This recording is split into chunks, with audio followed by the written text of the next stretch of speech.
అందరికీ నమస్తే, నేను మీ సందీప్. వెల్కమ్ టు మీ చేతి వంట. ఈ రోజు అయితే మనం అనుకున్న విధంగా ఫస్ట్ ఎపిసోడ్ ఈ రోజు స్టార్ట్ చేసేస్తున్నాం. ఫస్ట్ పార్టిసిపెంట్ ఇంటికి అయితే వచ్చేసాం. సందీప్ బాగున్నారా?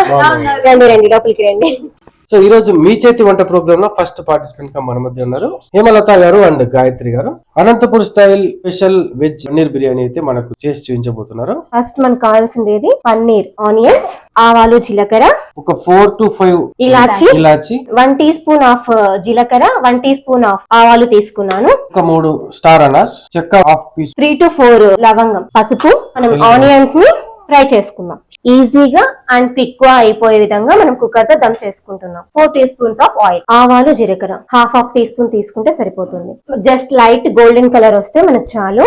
బిర్యానీకి కావాల్సిన మసాలా అవన్నీ వేసేసుకోవాలి. టమోటా ప్యూరీ, కొత్తిమీర, గార్లిక్ మనం పేస్ట్ చేసుకొని వేసుకోవాలి. సిమ్ లో పెట్టుకొని ప్రాసెస్ చేసుకుంటూ ఉండాలి. సాల్ట్ 1/2 స్పూన్ వేస్తున్నాను. కారం పొడి ఒక 2 స్పూన్స్ వేస్తున్నాను. 3 గ్లాసెస్ ఆఫ్ రైస్ కి 6 గ్లాసెస్ వాటర్.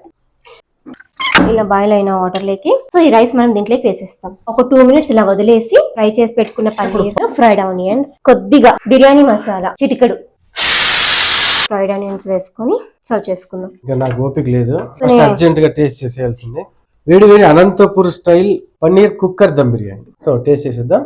మన హోమ్ స్టైల్లో ఖచ్చితంగా మీకు పిల్లలకి టేస్టీ అండ్ హెల్దీ.